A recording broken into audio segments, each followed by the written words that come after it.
কুসুমকে নিয়ে বাজে মন্তব্য করা এবার রাতুলের সঙ্গে হাতাহাতিতে লেগে পড়লো আয়ুষ। বন্ধুরা ভিডিওতে লাইক দিয়ে দেখতে থাকুন। যে মুহূর্তে কিনা আয়ুষ বলতে থাকে যে রাতুল, তোমার মতো নোংরা প্রজাতির মানুষের আর চেহারাও আমি দেখতে চাই না, তার সত্ত্বেও তোমার এত বড় স্পর্ধা হয় কী করেছো? তুমি না বলছিলে এক্ষুনি যে তুমি এখান থেকে চলে যাবে, তাহলে এখনও পর্যন্ত যাওনি কেন বলো তো? নিশ্চয়ই যেতে ইচ্ছে করছে না, নিশ্চয়ই তুমি ভাবছো যে তুমি রীতিমতো ঠকে গিয়েছো এবং তুমি হয়তো বা কোনো মতেই নিজেরই ঠকে যাওয়াটা মেনে নিতে পারছো না, তার জন্যই হয়তো বাবা ফিরে এসেছো, তাই তো? তুমি এখন কী চাও বলো তো? কুসুমের উপর প্রতিশোধ নেওয়ার জন্য কুসুমের কোনো ক্ষতি?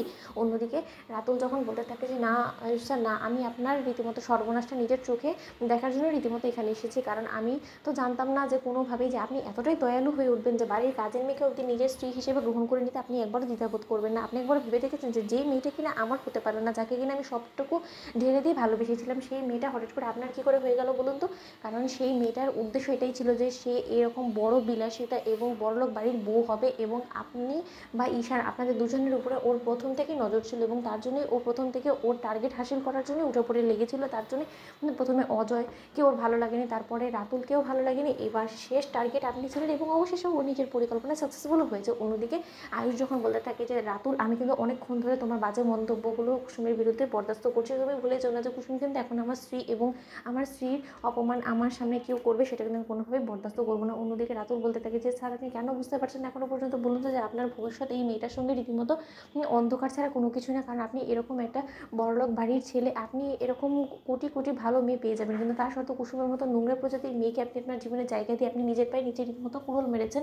কারণ আপনি জানেন না, ও কুসুম মনে মনে এটাই চেয়েছিল যে যে করেই হোক না কেন, যে কোনো মূল্যে হোক না কেন, আপনাকে ও ভোগ করবে, এবং আপনাকে পাওয়ার জন্য ও রীতিমতো আমাকে হাতের খেলনা হিসেবে ও ব্যবহার করেছে, এবং সেই খেলনা খেলতে গিয়ে রীতিমতো কুসুম এমনভাবে নিজে আগুনের মধ্যে ঝাঁপ দিয়ে দিয়েছে যেটার মধ্যে কুসুম এখন নিজেই পুড়ে যাবে। অন্যদিকে ইন্দ্রাণী গাঙ্গুলি যখন বলতে থাকে যে রাতুল, অনেকক্ষণ ধরে তোমার এই বাজে কথাগুলো আমি বরদাস্ত করছি, এবার কিন্তু আমারও ধৈর্যের বাইরে চলে যাচ্ছে, তুমি কেন সমস্ত কথাগুলো বলছো বলো তো? ঠিক সেই মুহূর্তে আয়ুষ যখন বলতে থাকে যে মা, ওকে এভাবে এখান থেকে বের করা যাবে না, ওকে ঘাট ধাক্কা দিয়ে বার করতে হবে, আমি বুঝতে পেরে গিয়েছি। ঠিক সেই মুহূর্তে আয়ুষ যখন রাতুলের কলার চেপে ধরে, এবং রাতুল যখন বলতে থাকে যে আপনি জানতে চান কেন আমি কুসুমকে নিয়ে এরকম বাজে মন্তব্য করছি, তাহলে আপনি শুনুন। যে মেয়ে কিনা আমাকে বলেছে যে ও নাকি অন্য কারো সন্তান গর্ভে ধারণ করে বসে আছে, এবং তার জন্যই আমি বিয়ের সিদ্ধান্ত থেকে পিছিয়ে গেছি, কারণ ওর সঙ্গে গোপনে অন্য কারো সম্পর্ক আছে, সেই মেয়েটাকে আপনি হঠাৎ করে বিয়ে করে ফেললেন, এবং তার সত্ত্বেও এই মেয়েটা বিন্দুমাত্র আপনার সঙ্গে বিয়ের পিড়িতে বসতে আপত্তি করলো না। অথচ যখন কিনা আমার সঙ্গে বিয়ের পিড়িতে বসার